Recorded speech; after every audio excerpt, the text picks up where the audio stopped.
Oke, kembali lagi di channel saya. Makasih buat kalian yang sudah mengklik video ini ya. Kali ini terbongkar dalang dibalik nama Pak Jokowi yang masuk daftar koruptor ya kan. Kita lihat ya gimana videonya. Sebelum kita ke video, bantu subscribe channel saya, belum subscribe, jadi tunggu lama. Kita ke video langsung, let's go.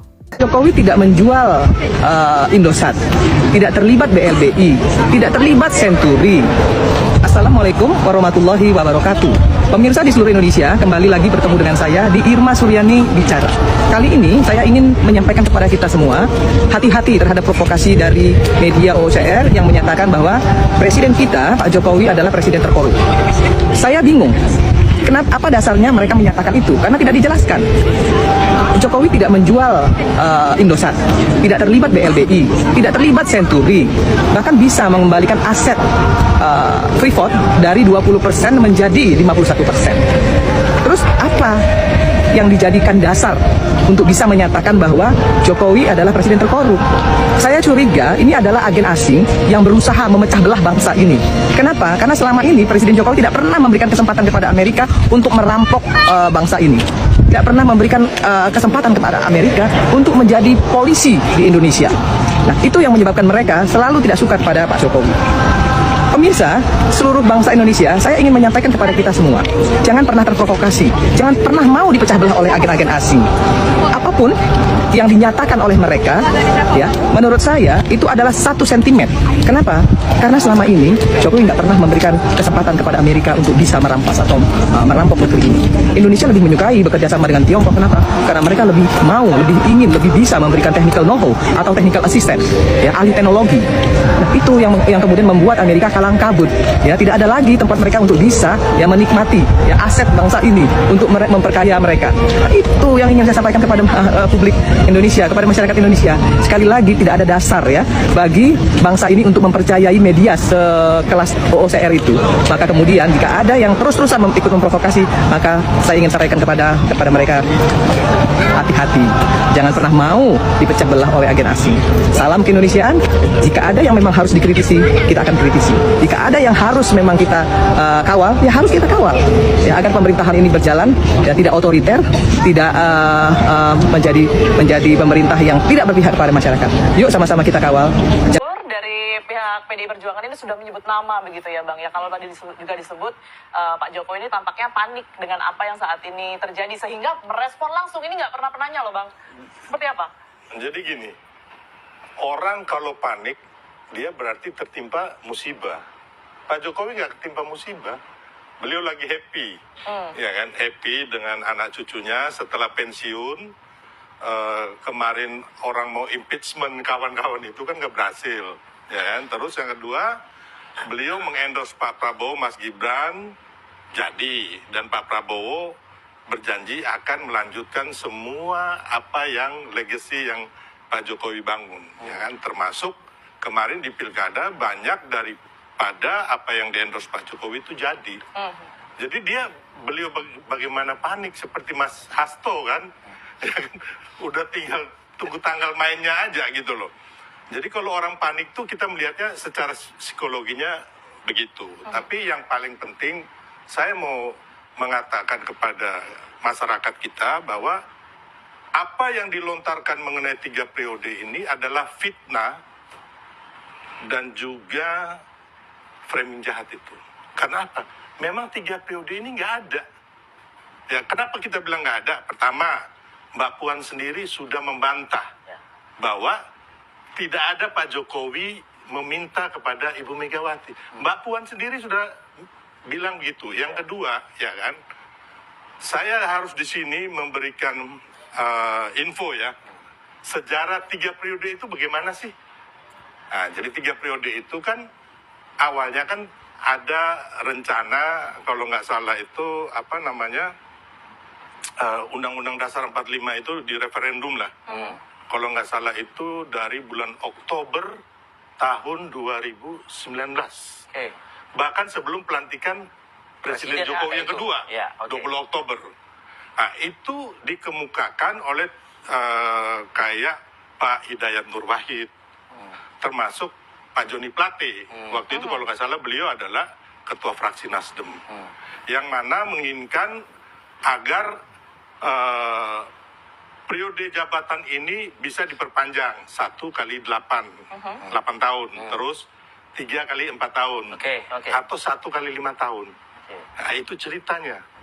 Nah, dalam perjalanan diamplifikasi oleh Pak Amin Rais ikut mendorong, termasuk teman-teman nih, Pak Luhut, ada saudara Bahlil, ada teman-teman Bara JP, UC, dan kami, saya ini ya kan bersama 400 organ relawan yang lain menolak 3 periode. Makanya kami membuat gerakan Setia Tegak Lurus Jokowi. Saya inisiator dan koordinator dari Setia Tegak Lurus Jokowi. Dan Pak Jokowi sendiri waktu itu 2019, makanya saya mengingatkan teman-teman nih, biar tahu jalan ceritanya yang sebenarnya 3 periode gimana sih.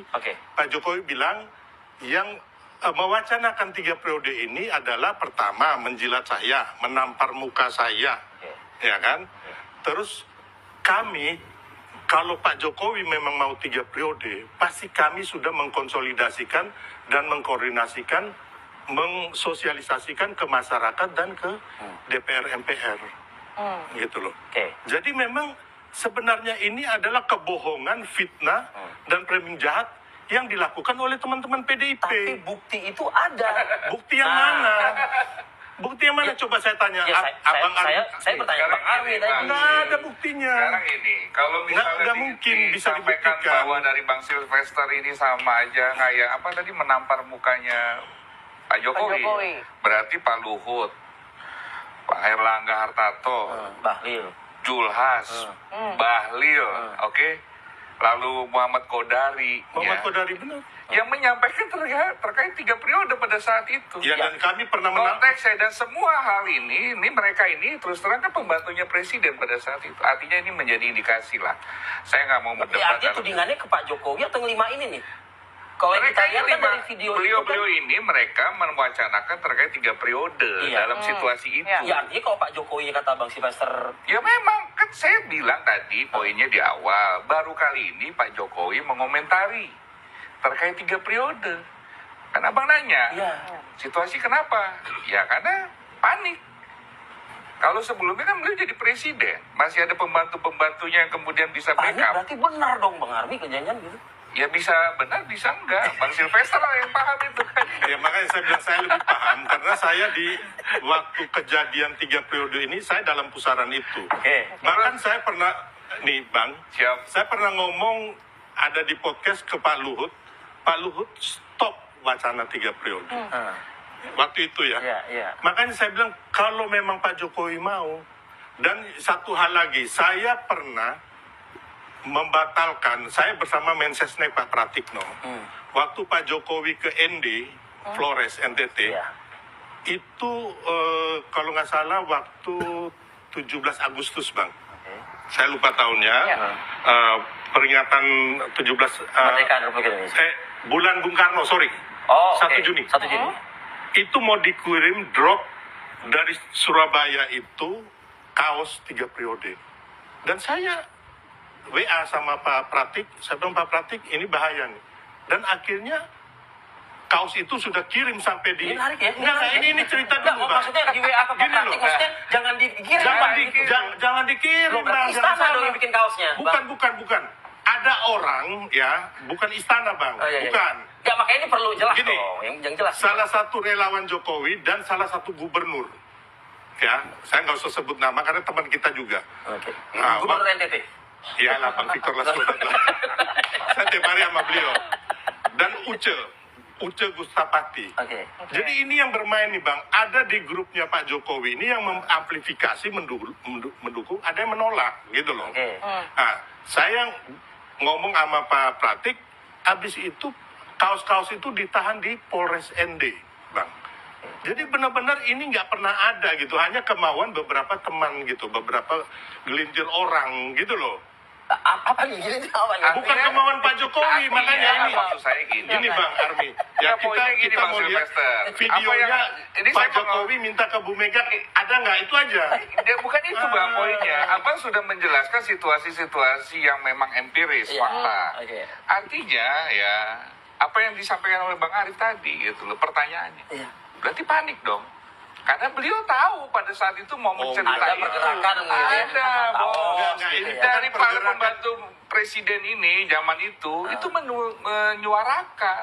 Saya nggak perlu sebut juga siapa yang kemudian melakukan operasi di belakangnya, siapa yang kemudian menjadi think tank konsepnya dan sebagainya. Dicek di 10 Anda tahu semua tapi itu. Informasi. Oke. Informasi. Bentuknya apa? Video kah atau apa? Bukan masalah katanya, Bang Silvester. Ini salah satu yang akan dikeluarkan Iya. oleh Bang Intel Hasto. katanya. Mas Hasto juga berarti. Ya, termasuk. Nama-nama tersebut ini. Berarti akan Termasuk. ada momentum tersendiri untuk kemudian ini Termasuk membuka ada itu semua. puluhan dokumentasi yang sudah kemudian dipilah. Bukan 1-2 loh, puluhan. Ini peluru kosong ini, pepesan kosong yang kita Dokumentasi bikin. Bang berarti bentuknya Nggak apa? ada Bang? ini. Nggak ada. Ya, Kalau buka kata dong Bang, sekarang, kalau saya buka mengutip dong. Bang Deddy ngomongnya apa? Ini nggak ada urusan saya sama Bang Deddy, apa Bang Silvester ya kan? Bukan yang urusannya. Oke, Kang Jajak. Iya. Kita nggak seru ya, Kang? Ada puluhan, Kang Jajak. Bisa Ada tidak? puluhan. Kita akan lanjutkan diskusi kita, Pak. Perintah Pak Jokowi menyangkut dengan 3 periode. Saya ingin mengatakan begini ya, sebelum saya menjadi ketua umum Golkar, tolong dicatat baik-baik ya. Sebelum saya menjadi ketua umum Golkar, ide pertama yang mengeluarkan untuk Pilpres ditunda itu adalah ide Menteri Investasi, yaitu saya. Dan saya sudah ngomong berkali-kali, itu ide itu tidak pernah waktu itu Presiden Pak Jokowi dulu memerintahkan kepada siapapun. Jadi rasanya agak sok tahu juga kelihatannya ya. Itu yang ngomong itu pertama saya ketika saya menjadi penanggap dari surveinya Pak Burhanuddin Muhtadi.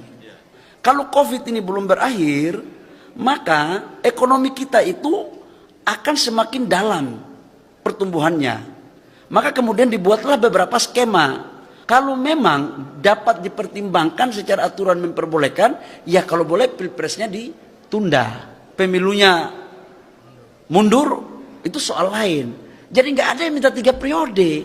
Jadi jangan diputar kaset kotor dong, kaset rusak itu loh. Makanya pemimpin negara itu harus otaknya bersih lah gitu ya.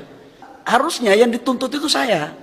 Oke, itu dia videonya, gimana menurut kalian, dan sampai bertemu di video saya selanjutnya.